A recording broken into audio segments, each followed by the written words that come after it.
You thought this was it? I knew it. I knew it. Just the look on his face. There was not a soul in sight. It's just me and the ocean, and I'm not a swimmer.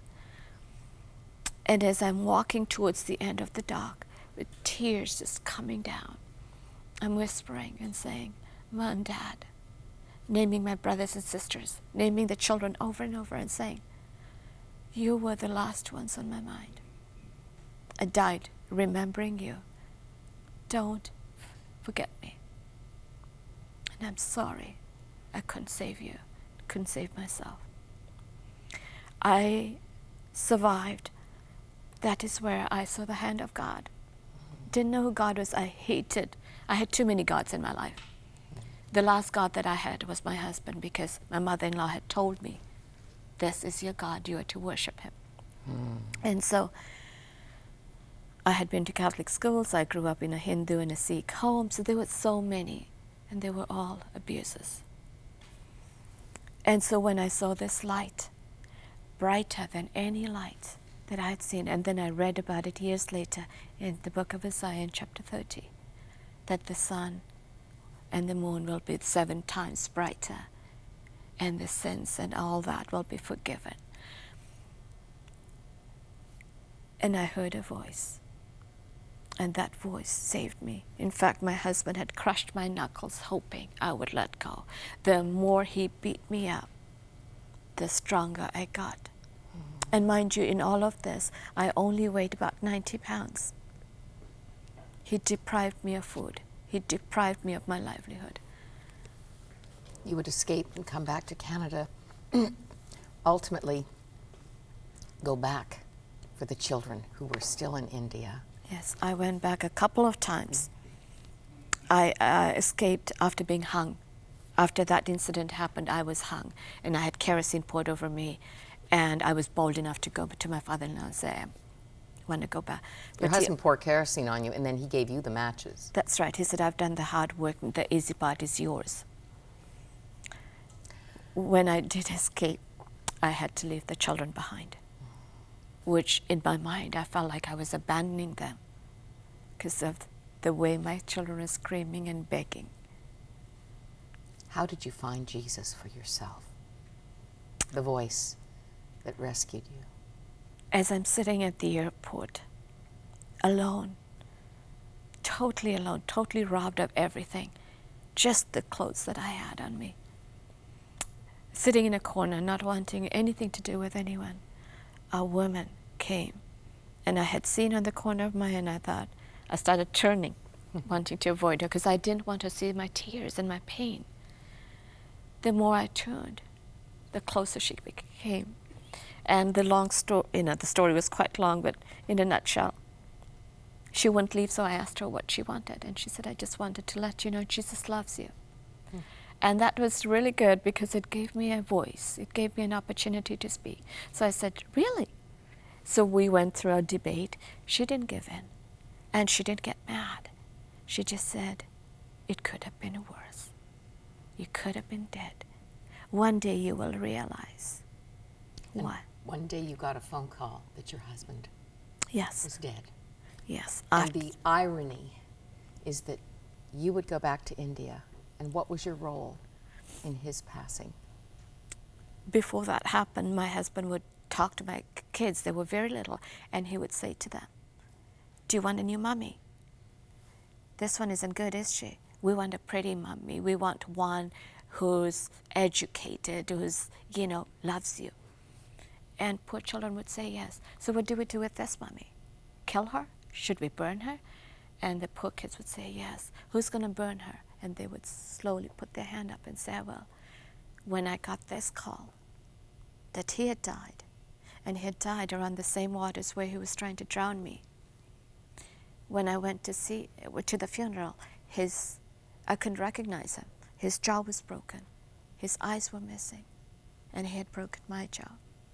He was taking one eye out. And here I am with the children, cremating him. God is known by his justice. When you don't forgive, they keep the power.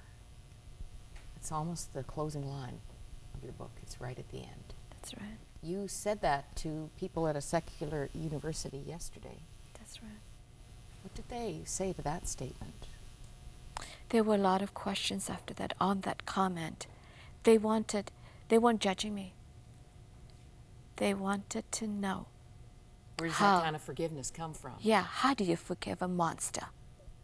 It's hard to forgive someone who gave you that look or said something, offended you in some ways. But how do you forgive one that's out there to kill you, you have broken bones, you have organs missing in your body, and you choose to forgive? And I forgave him.